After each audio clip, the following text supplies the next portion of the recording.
Right, the nature of my illness started when my son was born 12 years ago. As a new father, I was excited, and I didn't sleep first for a week, then 2 weeks. Didn't really sleep in total for about 20 days.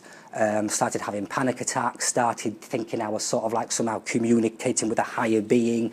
I'd sort of like make links between these things and everything. It culminated in believing my son was a reincarnation of my father, and that I shouldn't be around because the whole circle of life had moved on. I made meanings and links out of everything I possibly could. The next stage was obviously when I had the initial panic attack, and they just put me on sleeping tablets just to sort of like try and sort of like catch up on sleep and things like that, which I did. And then I came back to work, but obviously I couldn't sort of like, it was just very strange. I'd not been at work only for about like a month, but it's as if everything had moved on and I couldn't do my job anymore. I'm thinking, I can't do my job. I can't be sort of like the dad I want to be. And then the depressive cycle started. And I'd speak to sort of like the people, the counsellors seen at the time, and I said, is this because my dad had clinical depression?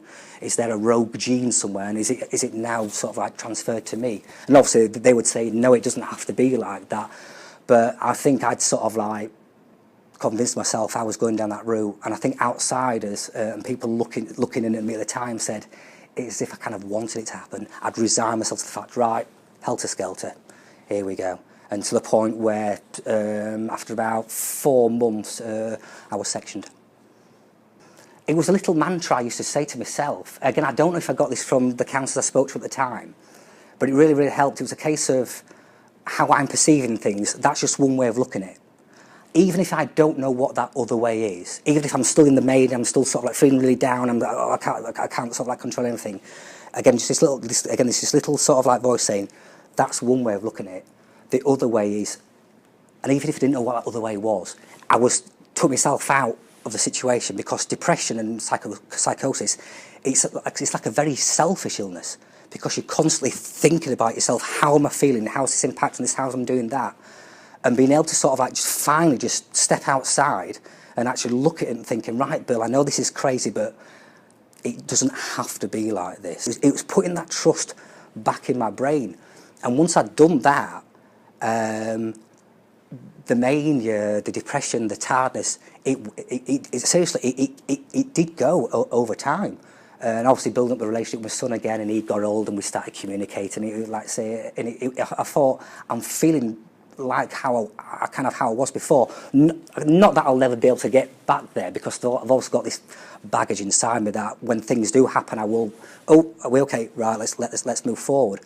But I think it was basically sort of like trusting myself. I think that's really when I thought I can do this. I don't have to sort of like take tablets all the time. Like say, are they really having any medical effect? Because let's say the medication dose was reduced over time. It was a case of having confidence in myself. I think that's how it helped me. In trying to sort of like trying to get back to my normal self, I realised that was futile. I mean, everything you do in life, every experience, it makes you what you are now. So I thought, right, okay, you're going to learn from that. You're going to deal with that. And I'd probably say it, and probably now, I'm probably more confident and open now, and more assertive because of what's happened than I used to be before the illness. I've tried to take a positive aspect from it and thinking, I wouldn't have done this.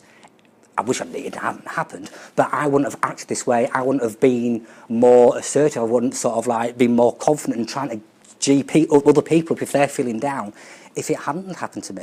So I've tried to sort of like, I wouldn't say I've consciously tried to make a positive out of it. I'm just thinking that's the way it is.